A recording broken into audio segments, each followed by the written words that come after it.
Hola, ¿qué tal alumnos? Sean bienvenidos todos al curso de Biología y el día de hoy hemos reservado un tema especial para ti, los seres vivos. Los seres vivos se definen como un tipo de materia compleja y evolucionada. Una de las características más importantes de los seres vivos es la forma como se han organizado, desde lo más simple a lo más complejo. La organización compleja es una de las características más importantes de los seres vivos. Como toda materia, los seres vivos alcanzaron un nivel de complejidad desde un nivel químico hacia un nivel biológico. El nivel químico está conformado por un nivel básico llamado nivel elemental. Los elementos como el hidrógeno, el oxígeno, el azufre, el fósforo, el sodio y así sucesivamente, los elementos químicos que encontramos en la naturaleza y que formarán la materia, vendrían a ser el nivel más básico que tiene todo tipo de ser vivo. Entonces, los seres vivos iniciaron su complejidad desde un nivel químico, empezando de un nivel elemental a un nivel mucho mayor denominado nivel molecular. Los elementos, al combinarse, formarán moléculas. Y esto corresponde desde un nivel elemental a un nivel molecular.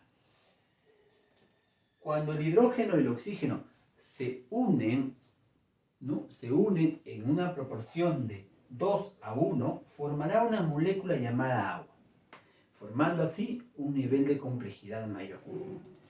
Las moléculas de agua, la molécula de oxígeno, la molécula de dióxido de carbono serían algunas de las moléculas que se formarían en nivel molecular. Pero estas moléculas se hacen mucho más complejas cuando hay más unión de elementos. Por ejemplo, cuando hay mayor cantidad de elementos se forma un nivel intermediario denominado nivel macromolecular. El cuerpo de un organismo, sea una planta o un animal, presenta proteínas, carbohidratos y ADN, que son moléculas mucho más complejas y que necesitan de un nivel macromolecular, porque hay muchos más elementos que se combinan. Las moléculas de agua, la molécula de oxígeno, la molécula de dióxido de carbono, ellos representan un nivel molecular, porque son moléculas mucho más pequeñas y presentan menos cantidades de elementos. Pero las macromoléculas, las moléculas y los elementos conformarían el nivel químico de toda materia y todo ser vivo. Los seres vivos, cuando se organizaron de una forma mucho más compleja y formaron un nivel de materia viva, lo que desarrollaron es un nivel superior a lo que tiene la materia. La materia inerte solamente llega a este nivel, al nivel molecular, pero la materia viva llega a un nivel biológico, iniciando su formación en el nivel denominado nivel celular. Es decir, las macromoléculas, como las proteínas, como los lípidos, como el ADN, formaron parte del nivel celular. Estas moléculas, al combinarse, formaron un nivel celular que forma el nivel básico de la formación de todo ser vivo. Y aquí tenemos, por ejemplo, a una célula animal, una célula de una planta, una célula de un hongo, formaría parte de la unidad básica de todo ser vivo. La célula es la unidad básica de todo ser vivo y es justamente la unidad mínima de todo ser vivo. Pero las células se organizan y forman tejidos. Los tejidos formarán órganos como los huesos, como la piel. Y finalmente estos órganos formarán aparatos y sistemas y darán forma a un organismo como un animal o una planta. Entonces, la organización que alcanzaron los seres vivos se inicia desde un nivel celular a un nivel de organismo, Esa es la complejidad que alcanzaron los seres vivos.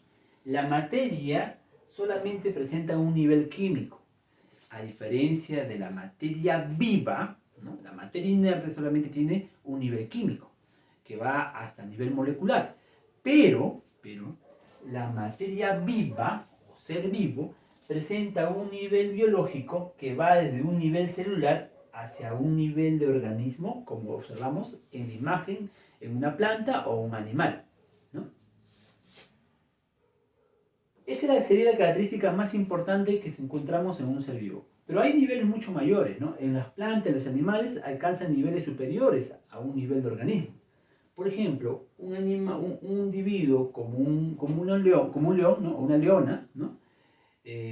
Comparte justamente parte de su vida con un grupo de individuos de su misma especie. Y ellos conformarían una población de leones, al igual que una población de cebras, ¿no?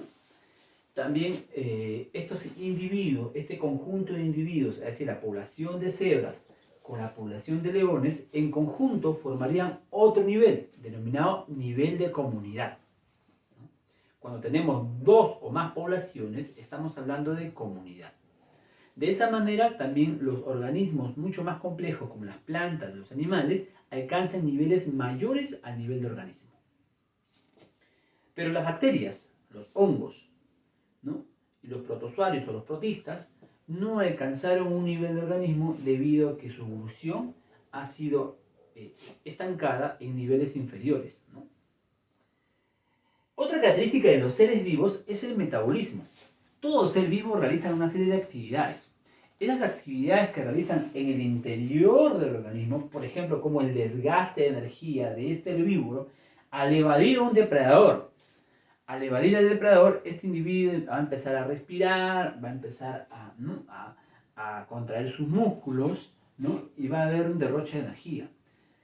Las actividades internas que realiza un organismo, todas las actividades internas, como el respirar, como el moverse, como el realizar, procesar estímulos, todas las actividades internas que realiza un organismo, lo realiza gracias al metabolismo.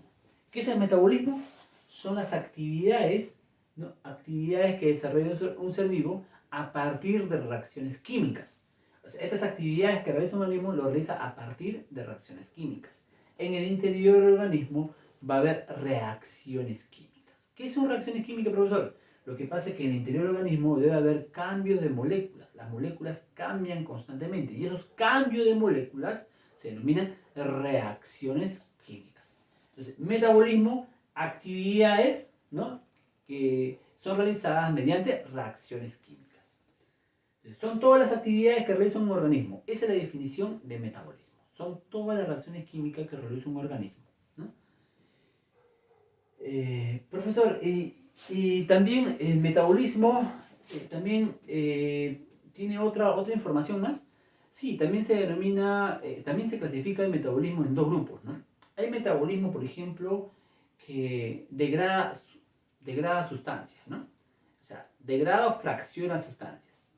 Y hay metabolismo que une sustancias, ¿no? Una separa y el otro une.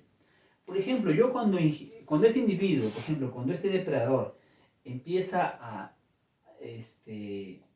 va al acecho de este herbívoro, ¿no? Y atrapa a este herbívoro de tal manera que, ¿no? lo acecha y lo tiene a su merced, va a empezar a desgarrarlo, ¿no? Va a empezar a desgarrar la carne de este herbívoro, ¿no? Entonces, ese individuo va a empezar justamente a compartir su presa con los demás leones y van a empezar a desgarrar su piel, ¿no? A ingerir ese alimento, esa carne, y esa carne que va a ingresar a su organismo va a empezar a descomponerse, a fraccionarse, ¿no? Por el sistema digestivo. Entonces, el sistema digestivo es un tipo, o la digestión que realiza este individuo es un tipo de metabolismo. ¿Por qué? Porque va a separar las moléculas. Esta carne lo va a degradar.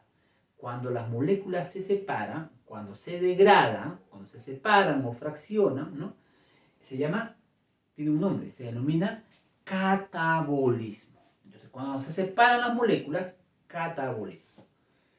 Entonces, profesor, cuando hay digestión, las moléculas se separan y eso es catabolismo. Sí, eso es catabolismo. En cambio, cuando las moléculas se unen, se denomina anabolismo. Y las plantas como este pasto que ven aquí, justamente realizan un proceso llamado fotosíntesis. Esta fotosíntesis consiste en captar la luz solar, captar el agua, ¿no? Para formar moléculas complejas, forma alimento. Este alimento va a estar disponible ¿para quién? Para este herbívoro, ¿no? Entonces, este individuo, ¿qué va a hacer? Va a crecer, va a desarrollarse, va a formar, ¿no? Un pasto, ¿no? Va a formar follaje, ¿no? Si es una fruta, ¿no? Si es una fruta, por ejemplo, hay animales también que comen frutos, ¿no? Por ejemplo, ¿no? Una jirafa, por ejemplo, empieza a comer frutos, ¿no? O hay otros animales que comen frutos, entonces va a hacer alimento para estos herbívoros. Entonces, las plantas realizan fotosíntesis y en la fotosíntesis realizan justamente la producción de sustancias, o sea, producen sustancias. En la fotosíntesis producen sustancias y eso se denomina, ¿saben cómo? Se denomina anabolismo. Entonces, hemos nombrado dos tipos, ¿no? El catabolismo, el anabolismo, el metabolismo, el catabolismo, y el otro es el anabolismo, ¿no? El catabolismo y el anabolismo. Son de dos tipos, ¿no? Catabolismo y anabolismo, ¿ya? Entonces, degradar es catabolismo, separar, digestión, por ejemplo, ¿no? Anabolismo significa unir, ¿no? En cambio, fotosíntesis une las moléculas de agua, une el dióxido de carbono, une, ¿no? La energía disponible del sol, va a ayudar a unir, ¿no? Entonces, anabolismo une, ¿no? Une las moléculas. En catabolismo degrada, separa las moléculas, ¿no? Separa las moléculas, fragmenta. Entonces, ese es el metabolismo. Reproducción. ¿Qué es la reproducción? La reproducción es la capacidad que tiene un ser vivo de llevar a cabo la formación de nuevos individuos. La capacidad que tiene un individuo de formar nuevos individuos se denomina reproducción. Pero los individuos que se van a producir tienen que ser de la misma especie, ¿no? Tienen que ser de la misma especie. Entonces, hay dos tipos de reproducción también, ¿no? Una reproducción asexual, donde hace falta solamente un progenitor, y una reproducción sexual, donde participan dos progenitores. En los animales, la reproducción es generalmente, ¿no? En todos los vertebrados, por ejemplo, es sexual, ¿no? En los invertebrados van a haber reproducción asexual, ¿no? Pero la reproducción más importante en un ser vivo es la reproducción sexual, porque la reproducción sexual te permite combinar información y los descendientes van a tener mayor probabilidad de sobrevivir al medio hostil, ¿no? La reproducción sexual es la de mayor beneficio. Entonces, de reproducción hemos mencionado dos grupos, ¿no? Dos tipos de reproducción. La reproducción asexual y la reproducción sexual, ¿no? La reproducción asexual y sexual. Ahora, irritabilidad. ¿Qué es la irritabilidad, profesor? La irritabilidad es la capacidad que tiene un ser vivo de responder ante un estímulo. En este caso, por ejemplo, este depredador, ¿no? Este depredador ha tenido que esconderse en el pasto, ha tenido que estar oculto, ¿no? Ha tenido que acercarse, ¿no? Sigilosamente para atrapar esta cebra, ¿no? Entonces, cuando la cebra estaba descuidada, ¿no? Este león entró al acecho, ¿no? Pero ya estaba tan cerca que no pudo ya evadir al depredador. Y por eso justamente este depredador ya lo pudo atrapar, ¿no? Al atraparlo vamos a ver aquí cuál es la probabilidad también de que pueda escapar, ¿no? Porque la cebra va a empezar a correr, va a empezar, ¿no? a evadir al depredador, y eso justamente es una respuesta de miedo, ¿no? Es una respuesta de supervivencia. La irritabilidad son todos los cambios, ¿no? que va a realizar ante un estímulo. Entonces, este individuo, ¿qué cambio va a realizar? Va a evadir al depredador, ¿no? Va a evadir al depredador. Y el depredador, ¿no? al observar a su presa, va a empezar justamente a generar estímulos que van a permitir, ¿no? generar su estrategia para atrapar a esa presa. Los movimientos que realizan los animales se denominan taxias. No se olviden, los movimientos que se realizan los animales, taxias. El salto, por ejemplo, ¿no? La natación, ¿no? el vuelo, son tipos de movimientos. Las plantas tienen otro tipo de movimiento, por ejemplo, ¿no? Los tropismos, ¿no? Por movimiento de la planta hacia el sol. Los tropismos, fototropismo, ¿no? En las plantas es diferente, se llaman tropismos, ¿ya? No se olviden eso. Entonces, eso son en cuanto justamente a irritabilidad. Ahora, ¿qué es homeostasis? El equilibrio interno, ¿no? El equilibrio interno de, por ejemplo, de temperatura, ¿no? Es el estar bien. El equilibrio es el equilibrio interno, ¿no? Es el equilibrio interno que hay en un organismo, ¿no? ¿A qué me refiero con equilibrio interno? Equilibrio interno de una serie de factores, ¿no? Factores químicos y físicos, ¿no? Equilibrio interno de factores químicos y físicos de un organismo. Por ejemplo, en el individuo va a haber una serie de factores físicos y químicos. Químico, por ejemplo, me refiero a la cantidad de pH que hay en el organismo, ¿no? En el organismo debe estar generalmente a un pH cercano a 10, perdón, a 7, que es pH neutro, ¿no? La sangre también tiene que estar a una cierta concentración. La temperatura también tiene que estar cercano a 37 grados centígrados, por ejemplo, ¿no? Entonces, el peso va a estar registrado en base a su edad, ¿no? En base a la edad que tiene, ¿no? Entonces, todos esos factores físicos y químicos, esa información física y química que se tiene de un organismo, van a ser importantes como indicadores de que el individuo se encuentre en buenas condiciones. Si se encuentra en el rango ideal, en el rango normal, ¿no? Entonces este individuo se encuentra en homeostasis. Pero si el individuo no se encuentra alterado alguno de esos factores químicos o físicos, el individuo entonces va a tender a tener una enfermedad, ¿no? Entonces, eso tenemos que desarrollar, ¿ya? Crecimiento. Bueno, el crecimiento es parte de los cambios que va a realizar un organismo en parte de su desarrollo, ¿no? Son los cambios estructurales, ¿no? Que van a permitir al individuo llegar a la plenitud de desarrollo, ¿no? El crecimiento, ¿no? Va a permitir justamente que el organismo pueda alcanzar la madurez, ¿no? Y en la madurez va a desarrollar en forma plena todas sus actividades. Inclusive justamente lo que es lo más importante es la reproducción, ¿no? Generalmente los animales, la mayoría de los animales, alcanzan su plenitud de desarrollo en la madurez y en ese lugar, en ese momento los individuos tienen la capacidad de poder reproducirse, ¿no? El crecimiento es, ¿no? Es la plenitud de desarrollo que alcanza un individuo, ¿no? Ese es el crecimiento. Otra característica también es el movimiento, ¿no? El movimiento, como les había mencionado, son los cambios que realiza un organismo, ¿no? De un lugar hacia otro. Se denomina también como desplazamiento. Irritabilidad con movimiento tiene una relación directa, ¿no? Entonces, tenemos que observar ese detalle también, esa característica, ¿ya? Adaptabilidad. ¿Qué es la adaptabilidad? La adaptabilidad es lo que tiene la cebra en su pelaje, por ejemplo. Esas manchas oscuras y blancas que tiene la cebra es parte, por ejemplo, de su camuflaje. ¿Y qué es camuflaje, profesor? Es parte justamente de esconderse en la vegetación, ¿no?